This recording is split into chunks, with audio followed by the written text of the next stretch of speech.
নমস্কার, Bengali blogger Momita চ্যানেলের পক্ষ থেকে জানাই সবাইকে সুস্বাগতম।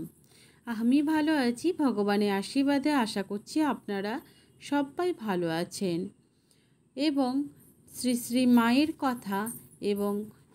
মায়ের কথা আমরা শুনব মুকুন্দ বিহারী সাহার স্মৃতিচারণায়।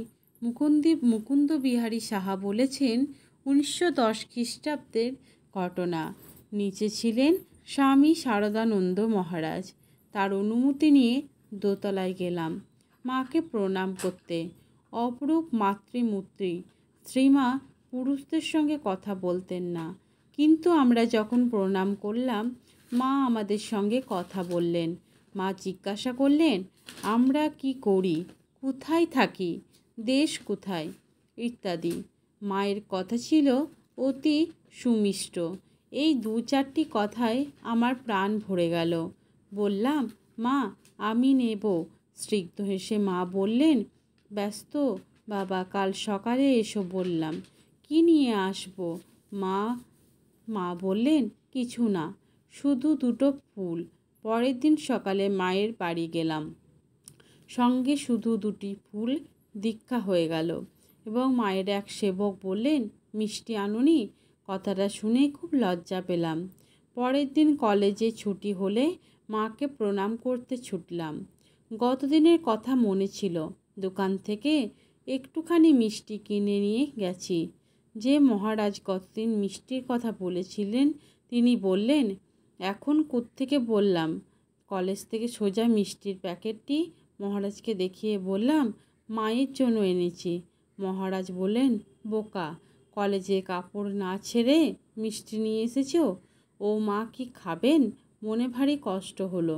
মাকে শুধু প্রণাম করে চলে আসবো ভেবে দোতলায় গেছি। মাকে প্রণাম করে উঠতেই মা বললেন, কই গো, ছেলে আমার জন্য যে মিষ্টি এনেছো, দেবে না? অন্তর্যামিনী মা, কিছুই তাকে বলতে হয় না, কিন্তু কলেজের কাপড়ে আনার মিষ্টি তো মা খাবেন না। আমি তাই চুপ করে দাঁড়িয়ে আছি। মা বললেন, কই গো, দাও। এই বলে মা হাত পাতলেন। সংকোচের সঙ্গে মিষ্টির ছোট্ট প্যাকেটটি বের করলাম। চোখে একটু জল এসেছে। বললাম, আমার কাপড় ছাড়া নয় মা, কলেজ থেকে সোজা আপনার কাছে এসেছি। মা বললেন, তাতে কি হয়েছে? মিষ্টির প্যাকেটটি মায়ের হাতে দিতে মা একটুখানি তা থেকে মুখে দিয়ে পুরো প্যাকেটটি আমার হাতে দিয়ে বললেন, খাও। যেন অমৃত খেলাম। চন্দ্রমোহন দত্ত বলছেন, শ্রীমা যখন জয়রাম বাটিতে যেতেন তখন কখনো কখনো আমাকেও সঙ্গে নিয়ে যেতেন। একবার বাটি থেকে শ্রীমা কলকাতায় ফিরছেন। গরুর গাড়ি থেকে করে কোয়ালপাড়া হইতে বিষ্ণুপুরে যাচ্ছি। আমরা আবার হঠাৎ খুব ইচ্ছা হলো শ্রী শ্রী মায়ের আসল রূপ দেখার। এক জায়গায় গাড়ি থামিয়ে মা বিশ্রাম করছেন গাছের ছাওয়ায়। নিরিবিলি দেখে মাকে একান্তে বললাম, মা, আপনি আমাকে সন্তানের মতো স্নেহ করেন। আপনার দয়াতে আমি স্ত্রী, পুত্র, কন্যা নিয়ে বেঁচে আছি। সমস্ত আপদ বিপদ থেকে আপনি রক্ষা করছেন। তবুও আমার একটি অতৃপ্ত বাসনা রয়েছে। সেই বাসনা আপনি পূর্ণ করে দিলেই আমার মনস্কামনা 16 কলায় পূর্ণ হয়। শ্রীমা বাসনাটি জানতে চাইলেন। বললাম, আপনার আসল রূপ দেখাই আমার শেষ বাসনা মা। মা কিছুতেই রাজি হলেন না। অনেক কাকুতি মিনতি করায় মা গড় রাজি হয়ে অন্যান্যদের বললেন, তোমরা একটু সরে যাও, ওর সঙ্গে আমার একটু কথা রয়েছে। আমাকে বললেন, দেখো, শুধু তুমিই দেখবে, ওরা কেউ দেখবে না। মা বললেন, কিন্তু আমার আসল রূপ দেখে ভয় পেও না, আর যা দেখবে কাউকে বলবে না। যতদিন আমি বেঁচে থাকবো। এই কথা বলেই মা আমার সামনে নিজ মূর্তি ধারণ করলেন। জগদ্ধাত্রী মূর্তি মায়ের ওই দিব্য জ্যোতির্ময়ী মূর্তি দেখে আমি তো ভয়ে একেবারে কাঠ। মায়ের শরীর থেকে জ্যোতি বেরোচ্ছে, চারিদিকে জ্যোতির আলো হয়ে গেছে। তীব্র আলোর জ্যোতিতে আমার চোখ ধাঁ দিয়ে গেছে। তার মধ্যে দেখতে পেলাম মায়ের 2 পাশে জয়া বিজয়া। আমার সমস্ত শরীর থরথরে করে কাঁপতে লাগলো। কাঁপুনি আর থামে না। স্থির হয়ে দাঁড়াতে পারছি না। মায়ের পায়ে লুটিয়ে পড়লাম। শ্রীমা জগদ্ধাত্রী রূপ সংবরণ করে মানবী হয়ে আমার গায়ে হাত বুলিয়ে দিতে লাগলেন। আস্তে আস্তে আমার কাঁপুনি থামল। স্বাভাবিক হয়ে আসতেই মা বললেন, যা দেখলে তা কিন্তু কাউকে বলো না। যতদিন আমি বেঁচে আছি। মাকে জিজ্ঞাসা করলাম, মা আপনার জয়া বিজয়া কারা? মা বললেন, গোলাপ আর যোগেন। রাধুর অসুখের জন্য শ্রীমা যখন কলকাতার বোসপাড়া নিবেদিতা স্কুলের বোর্ডিং বাড়িতে ছিলেন, তখন সরলা দেবী ভোগ নিবেদনের জন্য অদৃষ্ট হইয়া বিধি জানাতে চাইলেন। মা বলিলেন, দেখো মা, ঠাকুরকে আপনার ভেবে বলবে, এসো বসো, নাও খাও, আর ভাববে তিনি এসেছেন। বলিলেন, দেখো মা, ঠাকুরকে আপনার ভেবে বলবে, এসো বসো, নাও খাও, আর ভাববে তিনি এসেছেন, বসেছেন, খাচ্ছেন। আপনার লোকের কাছে কি মন্ত্রতন্ত্র লাগে? ওইসব হচ্ছে যেমন কুটুম এলে তাদের আদর যত্ন করতে হয়, সেই রকমই আপনার লোকের কাছে ওইসব লাগে না। তাকে যেমনভাবে দেবে তেমনভাবেই নেবেন। অবশ্য ভক্তের আগ্রহ দেখিলাম মা মন্ত্র বা সামান্য আচার বিচার শিখাইয়া দিতেন সরলা দেবীকে। ওই সকল বলার পর ভোগ নিবেদনের মন্ত্র বলিয়া দিয়েছিলেন। আর একজনকে মা বলিয়াছিলেন, সেবা পরত যাতে না হয় সেই দিকে লক্ষ্য রাখা যায়। মা বলিয়াছিলেন, চন্দনে যেন খিচ না থাকে, ফুল বিল্লপত্র যেন পোকা কাটা না হয়, পুজো বা পুজোর কাছে সময় যেন নিজের কোনো অঙ্গের চুলে বা কাপড়ে হাত না লাগে। একান্ত যত্নের সঙ্গে ওইসব করা চাই। আর ভোগ রাখা সব ঠিক সময়ে দিতে হয়। অবশ্যই এসব কথার সঙ্গে মা ইহাও বলিছেন, তবে কি জানো, মানুষ অজ্ঞ জেনে তিনি ক্ষমা করেন। শ্রীযুক্ত নরেশ চক্রবর্তী দুজন দীক্ষাতী বন্ধুকে লইয়া যেবারে জয়রামবাটি যায়, সেইবারে শ্রীমা তাহার হস্তে পূজা গ্রহণের জন্য ফুল আনিতে আদেশ দিয়া বলিলেন, আমি হলদে ফুল ভালোবাসি, আর ঠাকুর সাদা ফুল কিশোরীকে 2 রকম ফুলই আনতে বলল। উপযুক্ত আধার পাইলে শ্রীমা নিজের দেবীত্ব স্পষ্টই স্বীকার করতেন। স্বামী আনতে বললেন উপযুক্ত, এবং স্বামী তন্ময়ানন্দ একবার জয়রামবাটি যাইয়া শ্রী শ্রী মায়ের পাদপূজা করলেন এবং শ্রীমার চরণ যুগল মস্তকে ধারণ করিলেন। মা বাঁধা দিয়া বলিলেন যে মাথার উপর পা রাখিতে নাই, কারণ ঠাকুর সেখানে থাকেন, তিনি সাক্ষাৎ ভগবান, মস্তকহস্ত সহস্র দল পদ্মে বসিয়া আছেন। অমনি তন্ময়ানন্দ প্রশ্ন করিলেন, মা ঠাকুর যদি স্বয়ং ভগবান, তবে আপনি কি বিন্দুমাত্র ইতস্তত না করিয়া? মা উত্তর দিলেন, আমি আর কে? আমি ভগবতী। এবার আমরা শুনব লোকশিক্ষায় শ্রীমা লিখেছেন, আশাপূর্ণ দেবী শ্রী মায়ের জীবনে প্রতিটি ঘটনা, যে প্রতিটি আচরণ, প্রতিটি কথার মধ্যে জগৎ ও জীবন সম্বন্ধে একটা আশ্চর্য সমন্বয় শিক্ষা। তাহলে বলতে পারেন, আমার শরৎ মানে স্বামী শারদানন্দ যেমন ছেলে, আর এই আমজাদ তেমন ছেলে। কি অকুত ভয় মহিমান্বিত সতে চুক্তি, কোথায় শরৎ, কোথায় দাগি ডাকাত আমজাদ শরৎ তার একান্ত নির্ভরস্থল। শরৎ তার ভারী সহস্র ফণাবাসকী, যেদিকে জল পড়ে সেদিকে ছাতি ধরে। শরৎ ছাড়া মায়ের চোখ কি এমন করে, সামলাতে আর কে পারে?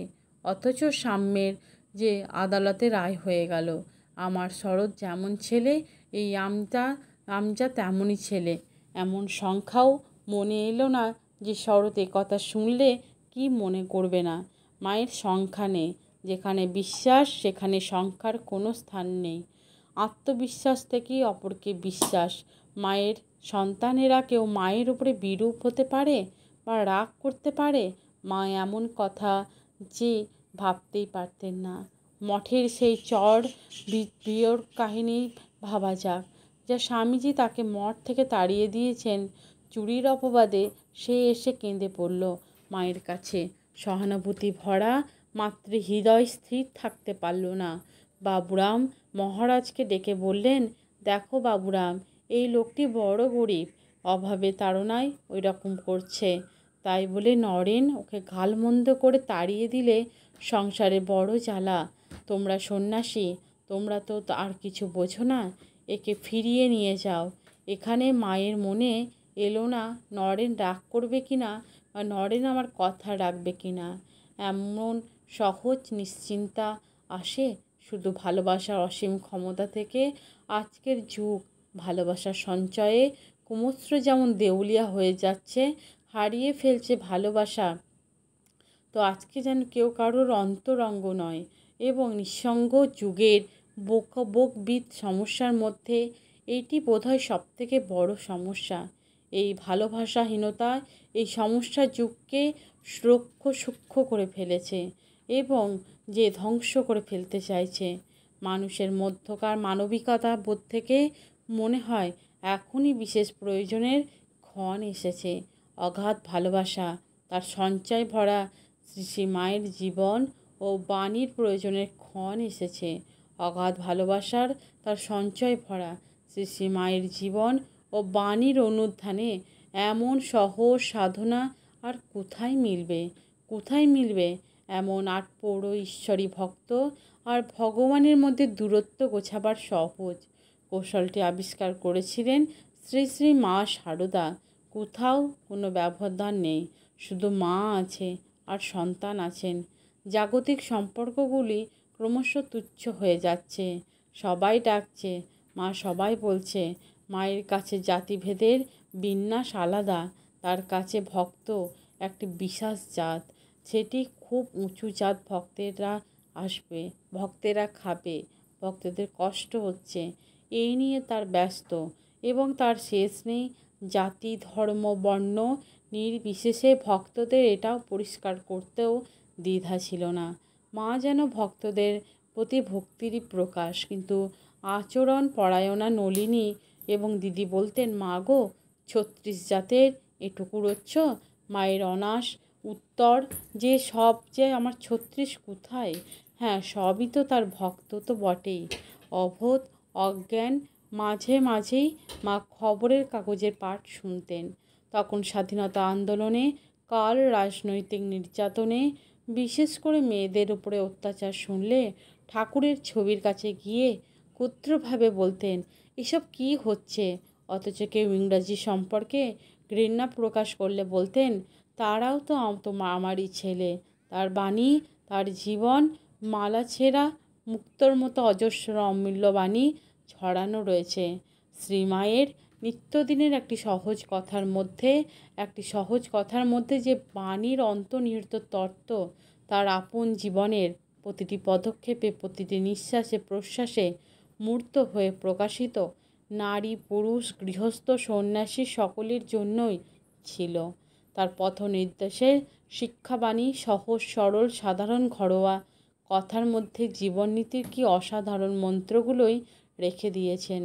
তিনি গ্রহে যে নিচ্ছ মন নিয়ে সেদিকে তাকিয়ে দেখলে অনেক কিছুই পাওয়া যায়। মায়ের হিসাবে জ্ঞানী সন্ন্যাসী যেন হাতির দাঁত, সোনা দিয়ে বাঁধানো, কিন্তু সন্ন্যাসীর রাগ অভিমান সে যেন বেতের রেক, চামড়া দিয়ে বাঁধা। অনেক সন্ন্যাসী, অনেক সন্তানের রাগ অভিমানের ধাক্কা মাকে সইতে হয়েছে, সন্দেহ নাই। সেই দিক থেকে তুলনাটি তাৎপর্যপূর্ণভাবে। তবে মা সেই রাগ অভিমানের সম্মানও রাখতেন। বইকে মা সকলেরই সম্মান যে রাখতেন শেখাতেন। কেউ উঠোন পরিষ্কার করে ঝাঁটাটা ছুঁড়ে ফেলে রাখছে দেখে মা বলে উঠলেন, ও কি গো, যার মান নেই সেটি দিতে হয়, ঝাঁটাটিকে মান্য করে রাখতে হয়। মা বলতেন, সময়ে ছাগলের পায়েও ফুল দিতে হয়। আবার বলতেন, স্ত্রীলোকে লজ্জাই হলো ভূষণ, আর যার আছে ভয় তারই হয় জয়। সে সয় সে রয়। আমাদের এই জীবনে আর কর্মে এই ছোট্ট ছোট্ট উপদেশগুলি যদি গ্রহণ করতে পারা যেত, অনেক সমস্যার সমাধান হয়ে যেত। পৃথিবীর মতো সহ্যশীলা মা সারদা পৃথিবীর মানুষকে উপদেশ দিয়ে রেখেছেন। পৃথিবীর মতো সহ্য গুণ চাই। পৃথিবীর উপর কত রকমের অত্যাচার হচ্ছে, অবাধে সব সইছে। মা বলতেন, সন্তোষের সমান ধন নেই, আর সূর্যের সমান গুণ নেই। মানুষ শান্তি অবাধে সব সইছে। মা বলতেন, সন্তানের সমান ধন আর সূর্যের সমান গুণ নেই। মানুষ শান্তি করে পাগল হয়, নিজেই অশান্তি সৃষ্টি করে। মা এই অবস্থা থেকে উদ্ধার হবার একটি পথ বলে দিয়েছেন। মা বলেছেন, যদি শান্তি চাও মা কারোর দোষ দেখো না। দোষ দেখবে নিজের সকলের উপর সমান ভালোবাসা কিভাবে হয় জানো? যাকে ভালোবাসবে তার কাছে প্রতিদানে কিছু চাইবে না, তবেই সকলের উপর সমান ভালোবাসা হয়। অধিকারী অনধিকারী নির্বিশেষে সকল ভক্তদের একই আক্ষেপ, ভগবান পেলাম না। তার উত্তরে মা বলেছেন, ভগবান লাভ হলে কি হয়? দুটো কিং সিং বের হয় না? মন শুদ্ধ হয়, শুদ্ধ হলে জ্ঞান চৈতন্য লাভ হয়। মা নির্বাসনা হতে বলেছেন। মা বলেছেন, বাসনাই সকল দুঃখের মূল। ঠাকুরের কাছে যদি কিছু চাইতে হয় তো নির্বাসনা চেয়ে নেবে, অথচ নিজেই রাধুর অসুখে দেবতার উদ্দেশ্যে পয়সা তুলে রাখছেন।